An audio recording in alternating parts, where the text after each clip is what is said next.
Soul Garden. Live, love, be.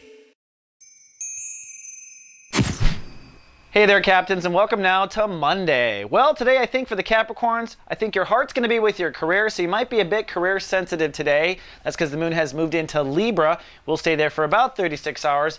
It puts your emotional state of grace up there with your desire to leave behind a legacy or your desire to do well in your career. So depending on the rest of the mood of your soul, and we'll get to that in a minute, it could determine whether you go negative or positive with that vibration. On the negative, you might worry too much about your career in the next 36 hours, so be careful about that. There's a lot of spiritual work going on in the background. Don't confuse it with your career issues. But on the plus side, it's a good time to put your heart into your career and show people that you do care. You're going to find your heart can easily resonate on that level for you.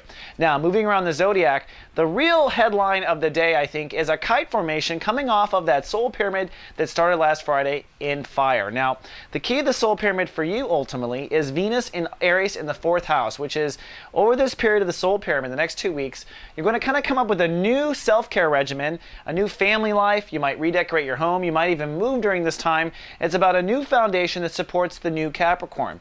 And moving around the zodiac, you can kind of see the other areas the universe is working on you with.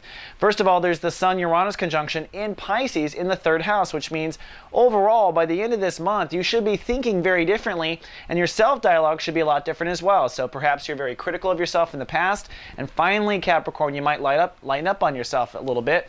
But also, the tip of that kite formation is happening in the 2nd house, the house of self-esteem, and it's caused by Mercury retrograde conjuncting Neptune. What that means is, with the retrograde, the universe is saying, Cappy, now that you're rethinking thinking, now that you're at creating a new home for yourself, also rethink self-esteem a little bit, even though we did that last month, and kind of reprocess some of those thoughts about how valuable you really are. Plus, with Mercury conjunct Neptune, you're going to find that when it comes to feeling good about yourself or taking the positive approach, it can come intuitively if you relax your mind and let it happen. So it's a good growth time, and emotionally you might be tied to career for the next couple of days.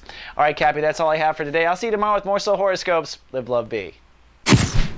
Soul Garden.